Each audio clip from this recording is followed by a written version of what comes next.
irmãos, amigos de Ideal Espírita, a paz do Cristo possa continuar envolvendo o coração de cada um de nós, que possamos, aproveitar bastante a oportunidade que Deus nos dá do trabalho do bem. Bem, nos dias que nós estamos vivendo, dias difíceis, dias conturbados, dias onde nós somos desafiados a cada minuto, não só pela pandemia, mas por toda a consequência que essa pandemia traz, o próprio relacionamento em família, o desemprego, as doenças psíquicas aumentando a cada dia.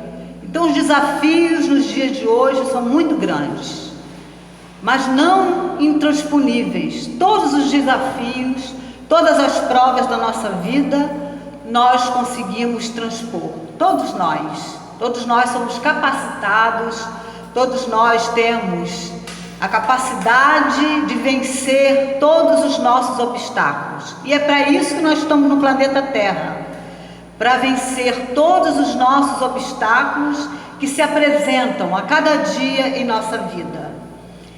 E quando, se vai escolher um tema para se falar, nós temos o cuidado de lembrar de que maneira a gente pode influenciar as pessoas que estão nos ouvindo. E esse grande desafio na nossa vida: o que trazer para confortar os corações? O que trazer para melhorar a ambiência da nossa terra? O que trazer para melhorar a autoestima da nossa terra tão querida, do nosso povo brasileiro? O que trazer para essas pessoas? Esse também é um grande desafio na nossa vida. Pensando nisso, todos esses dias, o que falar, o que está à frente de um púlpito é uma coisa muito importante, principalmente um púlpito espírita, onde pesa, para todos nós a responsabilidade do que falar para as pessoas, o que trazer para essas pessoas, para que eles possam, encontrar alívio, esperança em suas palavras. Então, pensamos em falar um pouco de Jesus, esse filósofo, esse psicoterapeuta, esse pedagogo, Jesus, que tão esquecido na nossa terra, tão esquecido. E principalmente na hora difícil é que nós esquecemos dele. Parece um contrassenso. Nessa hora difícil que nós estamos passando, o planeta Terra passa, nós esquecemos do Cristo. E é nessa hora que nós temos que lembrar daquela lição maravilhosa, daquela oração das pegadas da areia, que é nesse momento que Ele está segurando cada um de nós no colo. Porque Jesus, como Criador, não nos abandona nunca. Nós esquecemos quem é o governador do planeta Terra. Esquecemos quem é o governador. Quem é o Cristo planetário. Não sabemos o que é um Cristo. O Cristo é a maior pureza na hierarquia dos mundos. É a maior pureza. E nós esquecemos que Jesus, na sua pureza, Ele veio no planeta Terra, não precisava vir, não tinha necessidade, mas Ele não é só o construtor do planeta Terra. Ele não só construiu esse planeta junto com outros seres angélicos. Ele veio diretamente trazer, essa boa nova, essa boa notícia, essas sementes da vida, que é o Evangelho dele, que ele trouxe. Não é nem dele, é do Pai, porque todos os Cristos levam para cada orbe esse Evangelho, essa boa nova, essa boa notícia. Então ele trouxe para nós essas sementes da vida, que é o Evangelho, para cada coração poder florescer, porque nós temos que florescer onde nós estamos plantados. Onde nós estamos plantados, nós precisamos florescer. Então eu trouxe, o ensino de Jesus, uma parábola dele, para que a gente possa rememorar esse mestre, para que a gente não possa esquecer jamais que temos um mestre querido, que temos um mestre que devemos amar profundamente. E cada vez mais nós nos distanciamos de Jesus. Esse distanciamento está ficando cada vez maior. Nós não temos que nos distanciar dele. É nessa hora que temos que nos aproximar desse mestre, porque ele disse que ele é o caminho, a verdade e a vida. E ninguém, absolutamente ninguém na terra irá ao Pai se não for através dos teus ensinos. E a gente esquece isso. Nós espíritas esquecemos isso. Então nessa hora, desafiadora, nessa hora onde tantos obstáculos estão à nossa frente, vamos pensar no mestre, vamos lembrar desse mestre querido que está aqui conosco todo o tempo, que está vivendo conosco, respirando conosco e querendo, junto com o Pai, que cada um de nós seja feliz. Não tenhamos dúvida disso. Ele quer que todos nós sejamos felizes. Então, essa parábola, que eu trouxe é a parábola do joio e do trigo. Eu digo que todas as parábolas, elas tocam muito no nosso coração. E essa é muito apropriada para os dias de hoje, para esses dias desafiadores que a gente está vivendo. Então, o que é uma parábola, São várias visões de parábola. A parábola pode ser uma lua refletindo a sua luz sem violentar ninguém. Ela pode ser também sacos de sementes que, com certeza, todos nós, quando abrimos o saco, vamos poder contar cada semente. Mas nenhum de nós pode dizer quantos frutos vão dar essas sementes. E ela pode ser também pedagógica, porque Jesus é o nosso pedagogo maior. Ela pode ser pedagógica também, porque Jesus, ele não ensinava só através de parábolas, ele ensinava de todas as maneiras. Ele ensinava no olhar, ele ensinava no toque, ele ensinava quando curava as pessoas, ele ensinava quando estava junto, sorrindo com as pessoas. De todo jeito, Jesus curava aquelas pessoas que estavam lá. Então, a parábola, é também uma função, tem uma função pedagógica, porque ela traz ensinamentos para cada um de nós. É uma coisa simples, porque ele pegava o quê? A ambiência daquele povo, toda a vivência daquele povo, e ele ensinava do conhecido para o desconhecido, como Kardec também ensinou do conhecido para o desconhecido. Então essa pedagogia que ele usava tocava o fundo do coração, porque ele aproveitava aquela época, ele aproveitava, o Mar da Galileia, não é hoje esse lugar deserto, empoeirado. Ela era a maior produtora, não só da Galileia, como de toda a Judéia. Toda a Judéia, se beneficiava da produção da Galileia.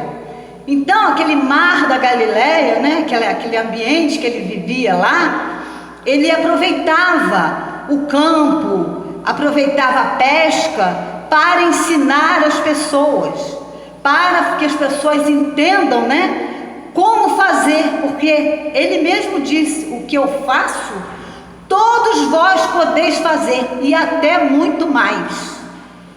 Então, Jesus não brincava com as palavras, Jesus não mentia para a gente, ele estava ali para ensinar a todos nós, porque é o nosso irmão maior, é aquele irmão que chegou na alta hierarquia de um Cristo. Então ele ensinava para a gente, mostrava para a gente como fazer, e ele fazia coisas simples, mas para nós ainda é tão difícil entender isso, para nós ainda é complicado entender isso. Então a gente vai ler aqui, essa parábola belíssima, do joio e do trigo, que ela diz assim: o reino dos céus é semelhante ao homem que semeia boa semente no seu campo. Mas dormindo os homens, veio o seu inimigo e semeou joio no meio do trigo e retirou-se. E quando a erva cresceu e frutificou, apareceu também o joio. E os servos do pai de família, indo ter com ele, disseram-lhe: Senhor, não semeaste tu no teu campo boa semente? Por que tem então o joio? E ele lhe respondeu: o inimigo é quem fez isso. E os servos lhe disseram: queres, pois, que vamos arrancá-lo depois que partires? Porém, ele lhes disse: não, para que ao colher o joio, não arranqueis também o trigo com ele. Deixai crescer ambos juntos até a ceifa.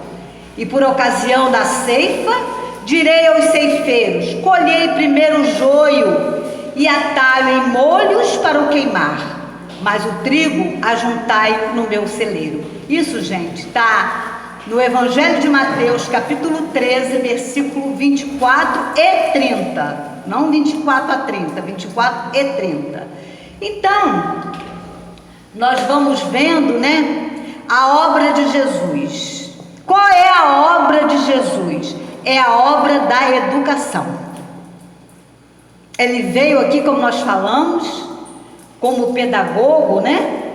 Ele veio educar as criaturas. Porque através da educação é que com certeza todos nós vamos mais cedo alcançar, né, esse reino dos céus. Como ele coloca aqui, o reino dos céus é aquele que semeia boa semente, né? Então esses semeadores, nós tivemos muitos semeadores aqui, além de Jesus, tivemos vários semeadores. Então eles fizeram essa obra de educação. E realmente educar, né, é uma tarefa muito difícil. Se era difícil para o mestre, imagine para nós, né? Então, educar é difícil porque existe uma transformação. Porque ninguém pode educar sem compreender alguma coisa. E é por isso que a doutrina traz, né, todo esse conhecimento para nós. Traz essa gama de conhecimento, porque através do conhecimento é que nós vamos nos educando, é que nós vamos melhorando os aspectos da nossa vida. Então, a obra de educação é a obra que realmente que vai transformar esse mundo. E Kardec, né, ele já conceitua a educação como a arte de modificar os caracteres, né? É a arte de mudar os caracteres, de criar hábitos nas pessoas. E Jesus, né, ele falou: aquele que não educa, né, é aquele que tem um bastão para violentar as pessoas. Então, a educação, ela precisa ser promovida na terra. E falando de educação, nós vamos lembrar aqui um caso muito interessante que se deu em Uberaba com Chico. Chico era aquele mineirinho, né, fantástico. Estava sempre muito animado, muito quieto, muito observador. E eu digo que os espíritos superiores são sempre muito observadores. E a gente tem 2 ouvidos, 2 olhos e uma boca só, né? Mas como falamos? Para nós ainda é difícil observar, né? Ouvir, observar, é difícil. A gente fala mais do que observa. Então ele estava lá observando, e Herculano Pires, que era esse grande filósofo, essa mente extraordinária, né, que fez trabalhos extraordinários aqui na Terra, ele falou que para ser evangelizador, que é o grande educador também, precisava de um requisito, um pré-requisito: ser pedagogo. E os mais experientes acharam que isso era um absurdo. E começou aquela discussão, né? Ele achando que para evangelizar tinha que ser pedagogo, e aquelas pessoas mais experientes ali da casa espírita dizendo que ele estava sendo radical, que não era assim, que a boa vontade, o amor podia prevalecer, e Chico lá quietinho, tomando seu café, e mineiro adora um cafezinho, tomando seu cafezinho lá, quieto, tranquilo, e aquela discussão, quando ficou aquela discussão acalorada, resolveram perguntar a Chico, o que você acha? E ele falou assim, Emanuel está aqui perto de mim, dizendo que para ser evangelizador, precisa amar as crianças. Só Chico, só Emanuel, para dar uma resposta dessa. Então, para nós educarmos, né? E Jesus tinha esse amor, por isso que ele educava tanto a gente, ele tinha esse amor profundo por todos nós. Então, né, com certeza, sem amor, nenhuma obra será realizada aqui na Terra. Né? Porque se eu não amar os alunos, se eu não amar os educandos, se eu não amar os evangelizandos, nós nunca vamos realizar absolutamente trabalho algum. Nós temos que amar as pessoas, amar profundamente. Para nós ainda é muito difícil exercitar esse amor. O nosso amor ainda, ele é tão superficial que é muito mais egoísmo do que amor. Mesmo o amor materno, que é o amor assim, em potencial, que é o maior em potencial aqui na Terra. Mas ele ainda tem um cunho de egoísmo.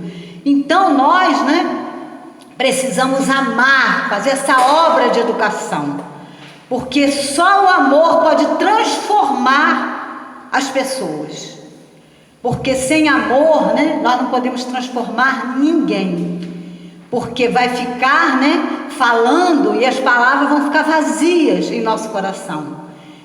E a gente vê nas obras de André Luiz, nas obras da Joana, nas obras do Emanuel, nas obras todas, né, da doutrina espírita, quantos exemplos de amor ali naquelas obras, né? Porque Jesus, que é o nosso amor maior, ele com certeza fazia isso pra gente. Ele jamais violentava ninguém, ele jamais exigia nada de ninguém. Muito pelo contrário, ele amava incondicionalmente todas as pessoas. Não importa, né, o grau evolutivo, não importa o que as pessoas faziam, não importa, né, se as pessoas estavam errando ou não estavam, pessoas de má vida, pessoas que cobravam impostos, que eram mal vistas naquela época. Ele amava cada uma das pessoas, tanto que ao se despedir da terra, foram com eles, com essas pessoas chamadas de má vida, que ele teve um encontro maior. Antes da ceia, né, que ele teve com os apóstolos, ele foi ter um encontro com aquelas pessoas que com certeza na visão dele precisavam muito mais dele do que os próprios apóstolos que estavam ali. Então isso é amor, né? E amor é uma coisa difícil até de se falar, porque a gente não tem ele no nosso coração. Então essa obra de Jesus, né, nessa parábola, ele fala aqui que o reino dos céus é para aquele que coloca boas sementes na terra, é aquele que ama profundamente, é aquele que mostra através do seu exemplo o que realmente nós temos que fazer aqui. Mas, né, mesmo com todo esse amor de Jesus, com todo o amor de Ismael aqui no Brasil, com todo o amor desses irmãos que estão na direção do movimento espírita, porque no movimento espírita, quando as pessoas estão aí à frente desse movimento, trazendo, né, para nós orientações, amparo para todos nós, mesmo assim o joio cresceu. E que joio é esse, né, que Jesus chama de inimigo, né? Muitas vezes, né, o inimigo que a gente acha, né, não é aquele adversário nosso que está encarnado. O inimigo vive mais aonde? Dentro de nós. O maior inimigo nosso não é o outro, somos nós mesmos, são os nossos pensamentos, é aquilo que a gente não realiza de melhor. Isso é realmente o joio. Jesus não estava falando do diabo, né? As pessoas têm religião que fala do diabo. Então, o inimigo é aquele diabo. Não, o diabo não existe, gente. O diabo, ali quando Jesus falava de Satanás, Satanás é o mal que vive em nós. É o mal que ainda, né, como Paulo de Tarso, o bem que eu quero ainda não faço, mas o mal que eu quero todo minuto eu faço. Paulo de Tarso falava isso nas suas lindas cartas. Então, né, se Paulo de Tarso fala, imagine nós. E o espírita, né, outras religiões falam do diabo. O espírita fala de quem? Dos obsessores. São eles o culpado. O culpado de eu não fazer um bom plantio, na hora que eu vou plantar o meu trigo, eu deixo o joio também crescer. Por quê? Que joio é esse? São os nossos maus pensamentos, são as nossas más ações, é aquilo que a gente não faz de melhor, é aquilo que a gente faz de pior. E nós colocamos a culpa, né? Vamos trocar a palavra. Não vamos falar de culpa, vamos falar de responsabilidade. É mais, assim, fica uma palavra menos dura. Responsabilidade. E nós responsabilizamos os nossos atos de cada dia aos irmãos enfermos, desencarnados. Nós colocamos a responsabilidade neles. Não somos nós que erramos, não, são eles é que erram para nós. Será que é assim, meus irmãos? Será que foi isso que nós estudamos na doutrina espírita? Que são os obsessores, os irmãos doentes, necessitados, que são responsáveis por tudo isso que está acontecendo na Terra hoje, ou com a nossa vida? Será que foram eles que colocaram essa pandemia aqui, que plantaram isso? Será que são eles responsáveis pelo nosso desemprego, pela nossa vida que não está boa, pela nossa enfermidade? Será que é? Nós temos que refletir sobre isso. É claro que muitas vezes eles têm uma parcela de responsabilidade, sim, porque eles influenciam, sim, porque a 459 fala, né, que a influência existe. Claro que ela existe, todo o tempo, mas será que é só a influência dos irmãos enfermos ou existe influência de irmãos bondosos? Será que aqui comigo está irmãos que não querem, né, o que eu faça, querem que eu faça coisa ruim? Ou tem aqui irmãos que querem que eu faça o melhor? Quem que influencia mais? Os irmãos enfermos ou os irmãos bondosos? É claro que a influência de irmãos bondosos é muito, mas muito maior do que os irmãos enfermos. Mas com quem eu sintonizo? Qual é a minha sintonia? Com quem que eu sintonizo mais? Com os irmãos enfermos ou com os irmãos bondosos?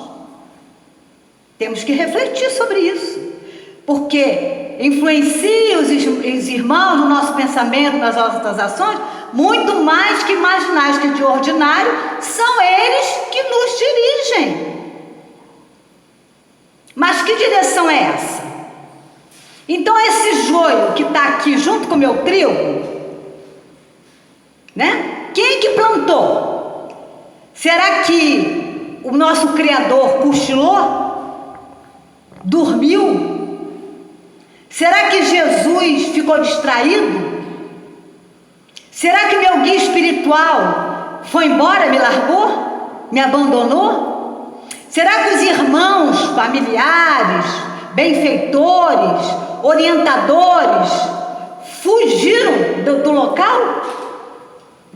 Ou fui eu que não consegui sintonia com eles? Nós temos que refletir sobre isso, porque o joio está lá plantado. Mas quem plantou esse joio? Nós temos que pensar sobre isso.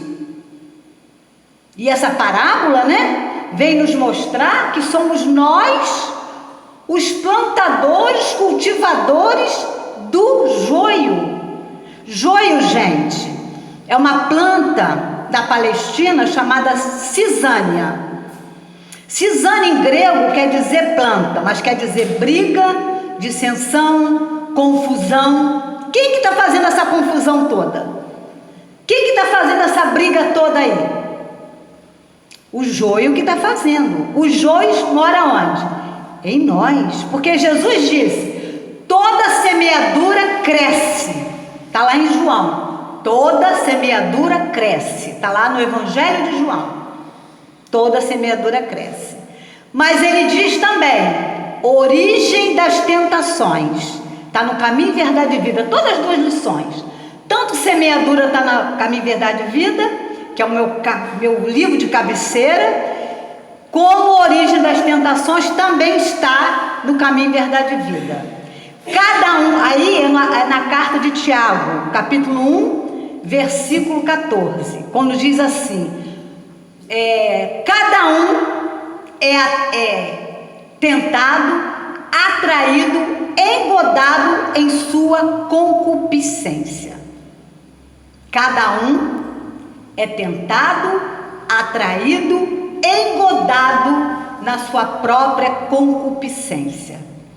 E Emmanuel diz que muitos de nós imputam a Deus as nossas mazelas. Muita gente está achando que a pandemia vem de Deus. Foi ele que conseguiu botar lá.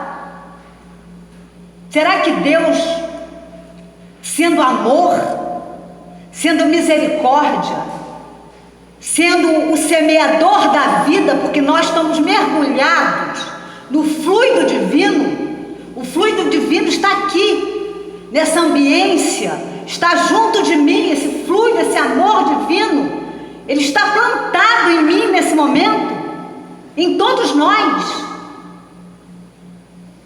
Então, se estamos mergulhados nesse amor divino, por que as coisas não dão certo na nossa vida? É culpa de Deus? Então, muitos imputam a Deus, muitos imputam aos familiares. A culpa de eu não ser boa é da minha mãe, eu vou cobrar dela. É do meu irmão, é do meu vizinho que me perturba, é dos meus amigos que não são bons para mim, são dos meus filhos. Tem sempre que ter um culpado. Mas aí Emmanuel é assim, cirúrgico, quando ele diz, né? Quando ele pega essa carta de Tiago e ele começa a examinar. Vamos examinar os dois substantivos: tentação e concupiscência. O que é tentação e concupiscência? Ele diz que um exterioriza o outro. Que concupiscência é ouvir a própria malícia. A própria malícia. É o próprio joio. É aquilo que está em nós.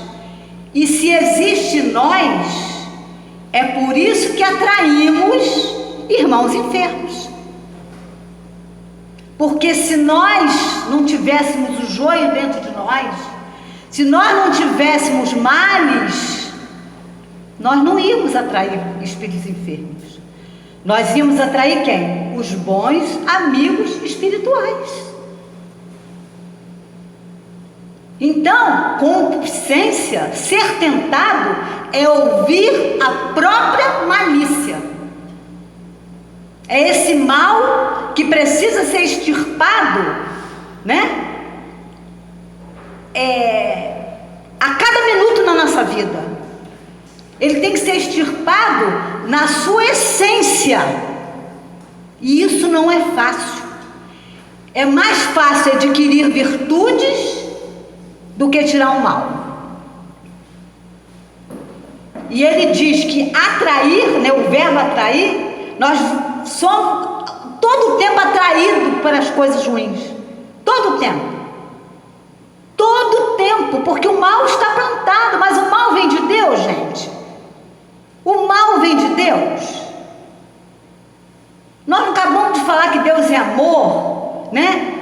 que permite essas sementes da vida, que estamos mergulhados nesse fluido amoroso, benéfico, né? que está em todo o universo, não está só na Terra não. Esse fluido cósmico está em todo o universo. É por isso que ele sabe, quando cai um fio do nosso cabelo, ele sabe que ele está mergulhado em nós. Então, o mal não vem de Deus. O mal é a ausência do bem em nós. É a ausência do bem em nós.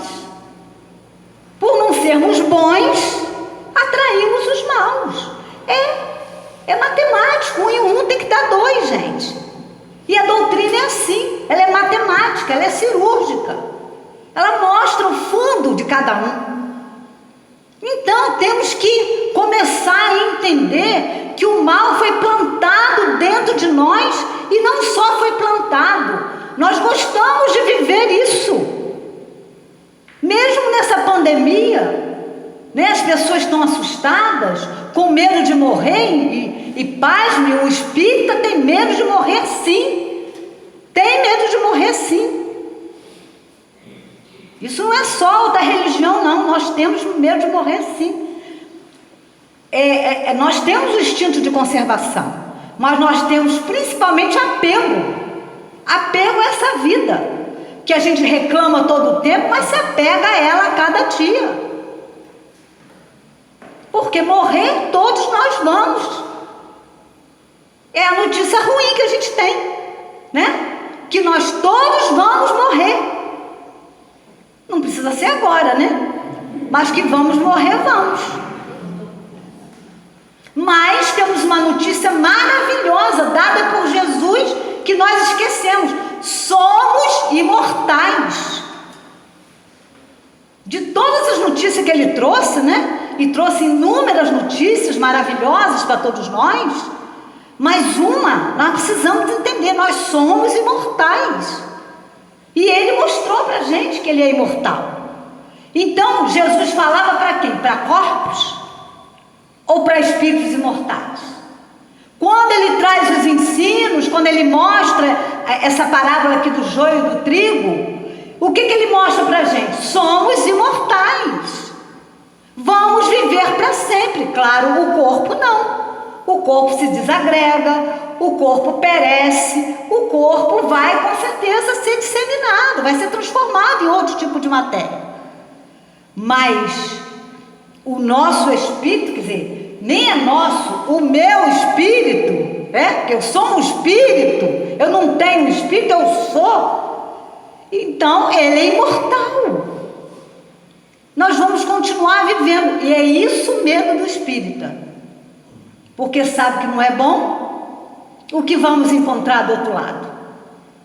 Esse é o grande medo, esse é o grande pavor. Mas, né, se construirmos um lugar, né, melhor para nós, a psicosfera melhor, não precisamos temer. A dona Angélica, né, que é da casa, na minha casa, dona Viana, ela dizia assim: ai, Gleise, meu medo é morrer e estar viva ainda, de ser enterrada viva. Eu dizia assim: ah, dona Angélica, mas que medo é esse? Mas ela tinha um pavor disso. Ela disse: eu só me enterra 24 horas depois. E ela foi respeitada, né? Ela foi enterrada 24 horas depois, que é para poder ela, vamos dizer assim, o espírito ficar, vamos dizer, mais acomodado lá. Mas esse medo da gente. Então Jesus falava para espíritos imortais, né? E como espíritos imortais nós temos vivências. A nossa vida não começou quando abrimos o olho lá, depois da barriga da nossa mãe, e não vai acabar no túmulo, né? Nós já vivemos antes. E o que semeamos lá atrás? Que tipo de semeadura nós fizemos lá atrás? Será que foi mais joio? Será que foi mais trigo? O que nós semeamos? Mas Jesus, o que falou? Fazer uma obra violenta em nós, porque a gente tem mania de violência, né? Ainda temos. Quando vemos um noticiário de alguém que matou, alguém estuprou, alguém fez alguma coisa ruim, qual a nossa premonição? Pena de morte. E nós somos contra a pena de morte. Por que o Espírito é contra a pena de morte? Porque ninguém morre. Porque aquela pessoa que fez aquilo vai continuar fazendo um plano espiritual. E melhor, com mais liberdade. Não paramos para pensar nisso. Então, naquele ímpeto, né, de querer nos livrar do joio imediatamente, mas não é assim que a gente vai se libertar do joio. O joio é um trabalho de educação. É aquela obra de educação que nós falamos. Não podemos ser arrancadores do joio. Nós temos que trabalhar esse joio, né, para que esse trigo, quando for tirado, ele possa vir puro. Ele possa ser retirado, mas não podemos arrancar assim, porque o mal ele não pode ser extirpado. E Jesus sabe disso, e o Pai Criador sabe disso, que nos dá, né, sempre novas oportunidades para trabalhar esse joio dentro de nós. Será que Deus tem pressa da nossa evolução? Ele está com pressa? Se tivesse pressa, a gente não estava aqui até hoje. Quantas encarnações já tivemos? E quantas teremos daqui para frente? Porque Ele sabe, né? O Pai sabe que cada criatura dele vai ser um espírito puro amanhã. Ele sabe disso. Se Ele sabe, Jesus sabe, por que nós precisamos fazer uma obra com pressa? Então a obra, né, de Jesus, ela é sempre uma obra que demanda tempo, porque para arrancar esse joio demanda tempo. Nós temos que trabalhar isso em nós, mas só podemos trabalhar quando a gente começa a compreender o mal que está em nós, quando começarmos a não responsabilizar o outro pelas nossas dificuldades, quando pararmos para pensar que o responsável por tudo que a gente semeia por aí somos nós mesmos. Colocar a culpa ou a responsabilidade no irmão enfermo, nos nossos entes amados, nas pessoas que nos rodeiam, é fácil. Agora, e nosso autoconhecimento, que a doutrina faz para a gente? Que a doutrina nos ensina a fazer esse autoconhecimento. Porque para ser um ser integral, nós temos que nos autoconhecer. E autoconhecimento, será que é só mergulhar para dentro? Não, gente. Não é isso, não. É mergulhar dentro de você. Que isso? Como é que faz isso? Não, é perceber em cada ação nossa o que está bom e o que está ruim. Como Santo Agostinho falava na 919A. Cada noite Santo Agostinho promovia esse autoconhecimento. O que nós estamos semeando durante todo o nosso dia? Muitas vezes a gente diz assim, eu não dormi, eu não consegui dormir, eu não consegui fazer isso, eu não consegui fazer aquilo. Mas como foi o nosso dia? Porque para dormir a gente precisa ter calma, tranquilidade, precisa ter paz. E ser pacífico não basta não ser violento. Ser pacífico, nós temos que ter outras habilidades para poder ser pacífico, que a gente ainda não tem. Nós temos que ter outras habilidades. Não é só não ser violento. A habilidade que Jesus tinha, que Mahatma Gandhi tinha, que o Martin Luther King tinha, que a Madre Teresa de Calcutá tinha, e tantos outros aí, o Paulo de Tarso, o João Evangelista, que depois veio com Francisco de Assis. Aliás, Francisco de Assis, né, como também um grande educador, ele falava assim para os seus discípulos, né, vá pregar o Evangelho, se preciso, use as palavras. Se preciso, use as palavras, porque a gente acha que pregar é ficar falando, fazendo propaganda. Não, a doutrina espírita não ensina a gente a ser proselitista. Para divulgar a doutrina, A gente não precisa ficar em praça pública, não, como os fariseus faziam, botava a túnica, pregava em praça pública e achava que estava quites para com Deus. Não, não é isso não, gente. Para evangelizar, a gente tem que se evangelizar, amar as pessoas. Para pregar, eu tenho que levar o meu exemplo de amor. Meu exemplo de amor. Porque quando Gandhi foi consultado para falar para a pessoa não comer açúcar, ele ficou calado, não falou nada. Ele precisava de um tempo. Depois ele pôde dizer para não comer açúcar, porque ele não comia. Exemplo, gente, arrasta muito mais do que palavra. Por isso que ele diz, para evangelizar, vai evangelizar e, se preciso, use as palavras. Porque muitas vezes ele te fala o que não vive. Como eu estou fazendo hoje aqui. Ainda não vivo isso. Mas estou pregando aqui, né? Fazendo a minha parte. Trazer o evangelho. Já estou tentando viver alguma coisa. Porque com certeza, se a gente olhar, a Maria mesmo estava conversando sobre isso. A gente se olhar há 20 anos atrás, 10 anos atrás, nós estamos muito melhores hoje. O joio já está diminuindo. O joio já está diminuindo. Então nós precisamos, né, trabalhar esse joio dentro da gente, essa cisânia, né, essa briga que está em nós, a dissensão, a confusão que a gente ainda faz, né, nesse planeta. Vamos tentar amansar o nosso coração. Vamos tentar, né, criar boas sementes em torno da gente. Porque é assim que a gente muda o mundo. Mudando o mundo, a gente tem que se mudar primeiro.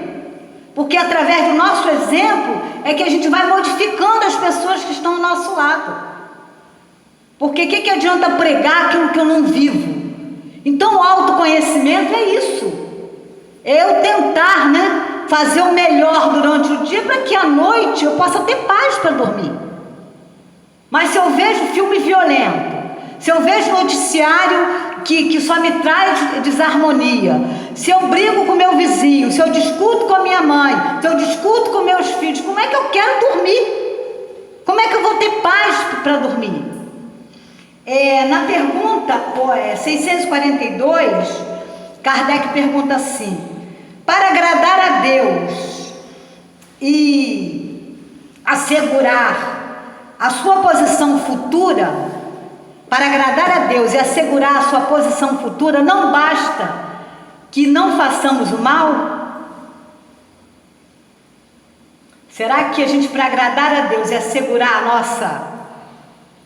a nossa melhora futura, será que basta que a gente não faça o mal? Não. É preciso que faça todo o bem no limite das nossas forças. Não basta que não façamos o mal. É preciso que façamos o bem no limite das nossas forças. Porque em não fazer o bem, já estamos fazendo o mal. Então os irmãos, eles são bem firmes em suas orientações. Bem firmes. Eu digo, o que é mais espetacular? A pergunta de Kardec ou a resposta dos Espíritos? Porque quando não estamos fazendo o bem, nós já estamos fazendo o mal. E esse joio já está crescendo em nós. Então não podemos arrancar esse mal de uma hora para outra. Não vamos virar espíritos puros quando sairmos daqui, da terra. Não vamos. O trabalho, ele é muito grande. O trabalho é um trabalho assim, hercúleo. É um trabalho grandioso que nós temos que fazer. Porque esse joio cresce, né? E não adianta a gente querer, né, plantar chuchu e querer mais tarde colher cenoura. Não vai dar certo. E a gente tem aprendido que a semeadura era livre, mas a colheita, ela é obrigatória na nossa vida. Então vamos ter cuidado com o que estamos semeando.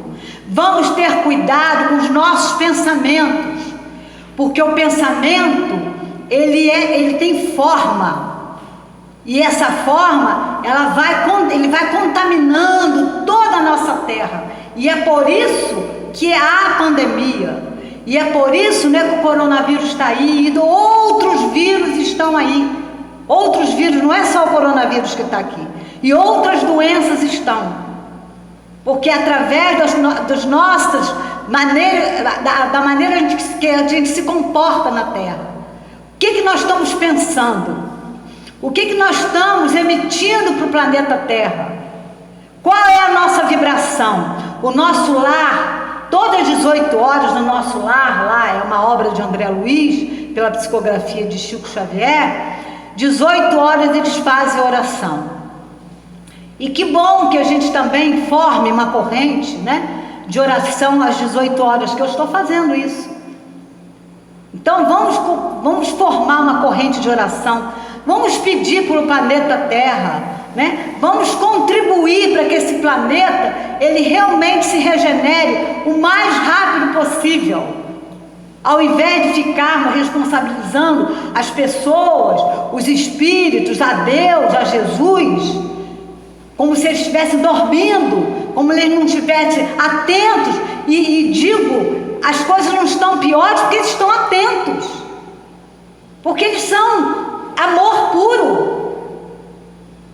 Então vamos, né, conseguir ser trigo nessa terra, semear esse amor, semear boas sementes, mostrar que nós temos uma missão a cumprir aqui. E a nossa missão é grandiosa. Sem sermos missionários, temos missão.